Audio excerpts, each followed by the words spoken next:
Everyone, welcome to my channel. आज हम लोग physical and chemical changes for class 7 cover करने वाले हैं इन रैपिड रिवीजन, जिसमें हम पूरा चैप्टर 15 to 20 मिनट्स में कवर कर लेंगे। तो चलिए शुरू करते हैं। Physical and chemical changes. सबसे पहले हम हेडिंग को ब्रेक डाउन करेंगे, physical change and chemical change. तो पहले समझते हैं फिजिकल चेंज क्या होता है। हमारे आसपास बहुत सारी चीज़ें हैं जो चेंज होती रहती हैं। For example, day and night, दिन और रात रोज़ चेंज होते हैं, रोज़ बदलते हैं। और जो हमारा और भी अगर हम क्लोजली बहुत सारी चीज़ों को, बहुत सारे फिनोमिनास को आसपास ऑब्जर्व करें तो हम ये देखते हैं कि छोटी से छोटी चीज़ में चेंज अकर हो रहा है। फॉर एग्जाम्पल, जब हम स्विच को ऑफ करते हैं हमारी लाइट क्लोज हो जाती है, ये भी एक चेंज है। वैसे ही सपोज कीजिए एक पेपर है, मैंने उसको टीयर कर दिया तो वो एक चेंज है। क्यों? क्योंकि पेपर में कुछ चेंज आया, कुछ बदलाव आया। जैसे मैंने एक एप्पल को कट किया, ये भी एक चेंज है। उसी तरह से ये सभी चीज़ें एक चेंज, एक बदलाव के बारे में बताती हैं। और चेंज के भी दो टाइप होते हैं, एक फिजिकल चेंज और एक केमिकल चेंज। फिजिकल चेंज क्या होता है? जब ये चेंज, ये बदलाव किसी फिजिकल प्रॉपर्टी में आए। फिजिकल प्रॉपर्टी क्या होती है? फॉर एग्जाम्पल, मैंने एक पेपर लिया और मैंने उसे टीयर करा 2 हिस्सों में, तो वो पेपर ही तो रहा, वो कुछ नया थोड़ी बना। अब जो वो 2 पीसेस बने, भले ही उनमें बदलाव आया, उनकी शेप में हो सकता है, उनकी शेप में बदलाव आया, मगर वो रहा तो पेपर ही ना। तो जस्ट दैट कि वो पेपर और दूसरा पेपर, कोई नई सब्सटेंस फॉर्म नहीं हुई, यानी कि केमिकली कुछ चेंज नहीं हुआ है। फिजिकल प्रॉपर्टी, फिजिकल अपीयरेंस में एक बदलाव आ गया, शेप का। वैसे ही कटिंग ऑफ एन एप्पल, हमने एक एप्पल को कट करा और हम ये ऑब्जर्व कर रहे हैं कि अभी भी वो एप्पल ही है, अभी भी उसके जो 2 पीस हैं वो क्या है? एप्पल ही है। सो इससे हमें ये पता लगता है कि किस तरह से फिजिकल चेंजेस वर्क करते हैं फिजिकल अपीयरेंस को चेंज करने में। अब जैसे कि फिजिकल चेंजेस की बात करी जाए, यानी कि फिजिकल प्रॉपर्टी और पीलिंग ऑफ एन ऑरेंज। अगर हम एक ऑरेंज को पील ऑफ करते हैं, यानी कि उसको छीलते हैं, तो हम क्या ऑरेंज को बदल रहे हैं या फिर उसका जो पील ऑफ किया हुआ मटेरियल है उसे बदल रहे हैं? नहीं। टमाटोस को स्लाइस करना, हेयर को कट करना, इन सभी में हम देख रहे हैं कि नो डाउट चेंज हो रहा है, बट फिजिकल अपीयरेंस में हो रहा है। कोई केमिकल चेंज या कुछ भी उनके स्ट्रक्चर में बदलाव नहीं आ रहा है। जो वो पहले थे वही है, बस उनकी अपीयरेंस, दिखने का तरीका बदल गया है। अब कुछ कैरेक्टरिस्टिक्स ऑफ फिजिकल चेंज या कुछ ऐसी बातें अगर किसी चेंज में हो तो हम कह सकते हैं कि वो फिजिकल चेंज है। सबसे पहली चीज़, कोई नई substance, no new substance is formed, और ये सबसे इंपॉर्टेंट है। फिजिकल चेंज में कभी भी कोई भी न्यू सब्सटेंस फॉर्म नहीं होती। फॉर एग्जाम्पल, एक पेपर का ही एग्जाम्पल लेते हैं, हमने उसे कट करा तो क्या कोई नया पेपर बना? नहीं। हमने टमाटो को स्लाइसेस में कट करा सैलेड बनाने के लिए, तो तब भी तो वो कट होने के बाद स्लाइसेस में भी तो वो टमाटो ही है, कोई न्यू सब्सटेंस थोड़ी ही बना। तो that is what physical changes की एक बहुत बड़ी property, they do not form any new substance. वो कोई नई सब्सटेंस नहीं बनाते अपने अंदर चेंज लाने के बाद। Secondly, physical change do not change in the chemical properties of the substance. कोई भी केमिकल स्ट्रक्चर में बदलाव नहीं आता। अब केमिकली स्ट्रक्चर में कैसे बदलाव आता है वो हम केमिकल चेंजेस में पढ़ेंगे।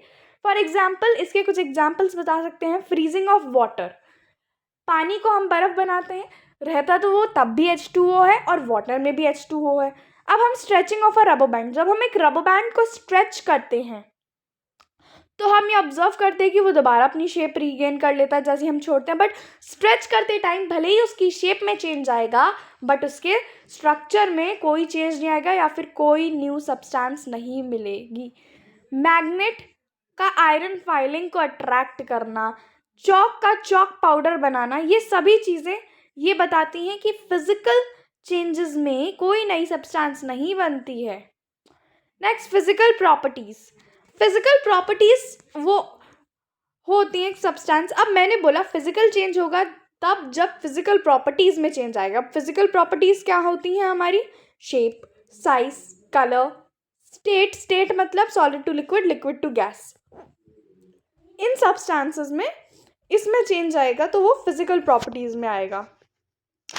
नेक्स्ट आते हैं केमिकल चेंजेस में। एक ऐसा चेंज जिसमें दो या दो से ज़्यादा सब्सटेंस कंबाइन करते हैं और एक नया सब्सटेंस प्रोड्यूस करते हैं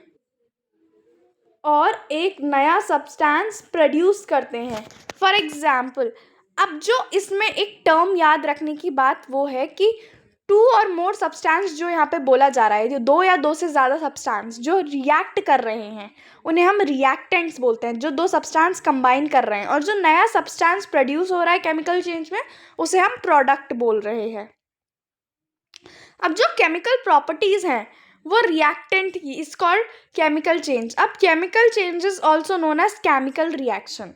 अब केमिकल चेंज को हम केमिकल रिएक्शन कहते हैं। मतलब जब भी इस पूरे यूनिवर्स में कहीं भी केमिकल चेंज होगा, केमिकल प्रॉपर्टीज में चेंज आएगा, तो हम उसे केमिकल रिएक्शन के फॉर्म में दिखा सकते हैं। केमिकल रिएक्शन कैसे? जैसे कि हम इस एग्जाम्पल में देख सकते हैं इस तरह से 2H2 + O2 = 2H2O। मतलब उसे एक केमिकल, एक रिटन फॉर्मेट में दिखाना। फॉर एग्जाम्पल यहाँ पे हम दिखा रहे हैं वाटर किस तरह फॉर्म होता है। तो जब एक दो हाइड्रोजन के एटम और एक ऑक्सीजन का एटम आपस में कंबाइन करते हैं तो हमारा वाटर फॉर्म होता है। तो यहाँ पे केमिकल चेंज दिखाया जा रहा है कि एक सब्सटेंस ने दूसरे सब्सटेंस के साथ में कंबाइन करा, चेंज किया एंड देन हमें एक नया सब्सटेंस मिला। अब इस अबव रिएक्शन में हम क्या देख पा रहे हैं कि chemical reactions are called reactant. जो हमारे H2O2 है वो हमारे रिएक्टेंट्स हैं और जो H2O जो कि प्रोडक्ट है, हमारा रिजल्ट है, वो हमारा प्रोडक्ट है। Next, chemical reaction with chemical equation. For example magnesium जो है हमारा वो ऑक्सीजन के साथ अगर कंबाइन करेगा तो मैग्नीशियम ऑक्साइड बनेगा MgO2, right. Magnesium oxide + water = magnesium hydroxide. तो ये कुछ ऐसा चेंज है। बेसिकली अभी हम इनकी इक्वेशंस पे नहीं जाना है, ये हम बाद में पढ़ेंगे। But the thing which is very important to be noted कि हम किन्हीं दो सब्सटेंसेस को कंबाइन कर रहे हैं, चेंज ला रहे हैं उनमें और एक नई न्यू केमिकल सब्सटेंस बन रही है। ये हमारा केमिकल रिएक्शन या केमिकल चेंज होता है। अब chemical reaction with chemical equation में हम पढ़ते हैं कॉपर सल्फेट सोल्यूशन के बारे में, जिसमें हम कॉपर सल्फेट और आयरन सल्फेट के सोल्यूशन को कंबाइन कर दे, कॉपर सल्फेट को आयरन से रिएक्ट कर लाते हैं और वो आयरन सल्फेट + कॉपर बन जाता है। तो यहाँ पे भी हम उसी चीज़ को ऑब्जर्व करते हैं। अब आते हैं chemical reactions with chemical equation. इसमें भी कुछ हम ऐसा ही करेंगे। हम एक पर्टिकुलर सब्सटेंस को दूसरी सब्सटेंस से रिएक्ट करा रहे हैं, कोई चेंज करा रहे हैं उनकी केमिकल प्रॉपर्टीज़ में और वो एक नया सब्सटेंस बन रहा है। अब कुछ इंपॉर्टेंट फीचर्स जो हमारे केमिकल रिएक्शन या केमिकल चेंज में होते हैं कुछ ऐसे। सबसे पहले हीट, लाइट और any other radiation may be given of और अब्जॉर्ब्ड। एनर्जी केमिकल रिएक्शंस में हमेशा एब्जॉर्ब, हमेशा तो नहीं but may be, might be absorb या इवॉल्व होती है। एनर्जी किस फॉर्म में? या तो कुछ हीट फॉर्म में निकले या कुछ लाइटिंग स्ट्राइक हो, कुछ रेडिएशंस, कुछ ना कुछ ऐसा होगा that indicates it is a chemical change. उसके बाद में साउंड में भी ऑब्जर्व प्रोड्यूस्ड, कई बार साउंड प्रोड्यूस होता है। फॉर एग्जाम्पल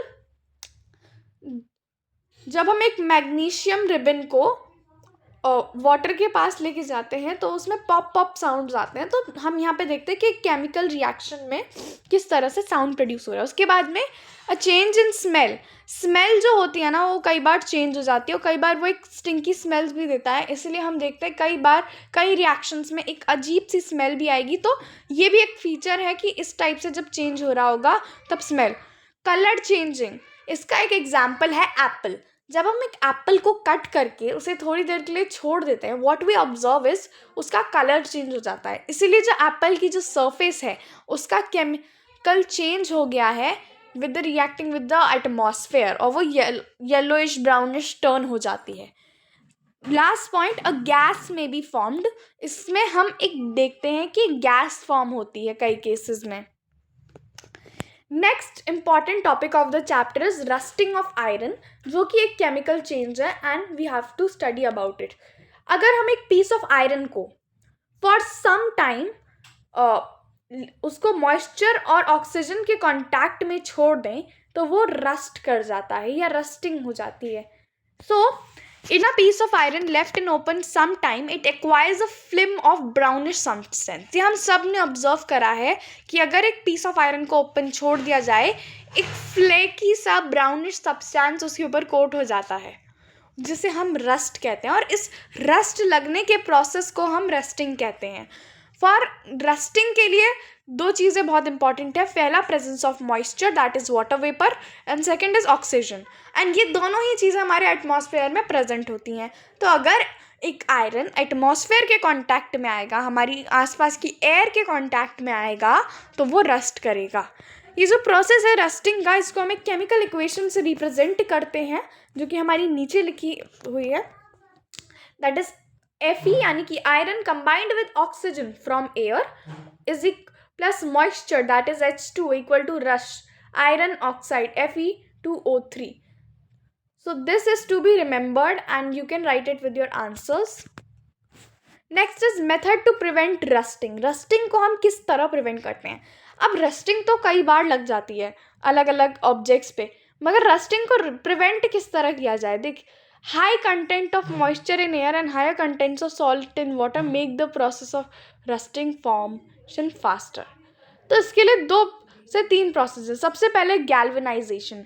गैल्वेनाइजेशन एक ऐसा प्रोसेस होता है जिसमें हम एक जिंक की लेयर को आयरन की लेयर के ऊपर गैल्वेनाइज यानी कि कोट कर देते हैं, जिससे कि क्योंकि जिंक पे रस्टिंग नहीं होती है तो जिंक रस्ट नहीं होगा. Next is electroplating. इसमें हम एक दूसरे मेटल को एक मेटल के ऊपर इलेक्ट्रिसिटी का यूज़ करते हुए कोट कर देते हैं. इसके बारे में हम आगे के चैप्टर्स में और डिटेल में पढ़ेंगे. What is electroplating. तो स्टेनलेस स्टील एक प्रोडक्ट होता है आयरन का ही, जिसको हम कार्बन और उसके मेटल निकल क्रोमियम मैग्नीज इनको मिक्स करके हम स्टेनलेस स्टील बनाते हैं, जो कि रस्ट नहीं होती है. तो ये कुछ प्रोसेसेस हैं, मेथड्स हैं जिनसे हम रस्टिंग को प्रिवेंट कर सकते हैं. Next last topic of this chapter is crystallisation. Crystallisation क्या होता है. Large crystals of a pure substance can be obtain from their concentrated solution. This process is forming crystal is called crystallisation. Suppose करो एक glass water है और हमने उसमें salt डालना शुरू करा एंड डिसॉल्व करते गए. तो क्या लगता है, एक पॉइंट पे वो सॉल्ट डिसॉल्व होना बंद नहीं हो जाएगा, है ना. ऐसा थोड़ी है कि हम बस डालते ही जाएंगे एक ग्लास वाटर में सॉल्ट के डब्बे पैकेट्स ऑफ सॉल्ट और वो बस डिसॉल्व करता जाएगा. नहीं, इसका एक प्रॉपर वो होता है. मतलब इसका ये एक प्रॉपर प्रोपोर्शन होता है कि 100 ml ऑफ वाटर में सिर्फ आपका 36 ग्राम्स ऑफ सॉल्ट जाएगा. ठीक है, उसके ऊपर नहीं जाएगा. तो एक सब्सटेंस, एक पर्टिकुलर लिक्विड, एक सोल्यूशन है जिसके अंदर हमने एक चीज़ को डिसॉल्व करा और उसको तब तक डिसॉल्व करते रहे जब तक उसका लिमिट हो गया. और जब वो लिमिट पूरी हो जाती है उसे हम एक कंसंट्रेटेड सोल्यूशन कहते हैं कि अब वो कंसंट्रेट हो चुका है.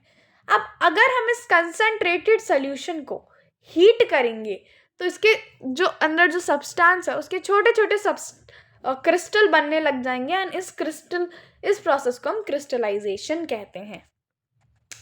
So thank you for watching this video. Please like, subscribe and share this video. इस वीडियो के नोट्स आपको डिस्क्रिप्शन में मिल जाएंगे. I'll be soon coming with the next chapter of the rapid revision series.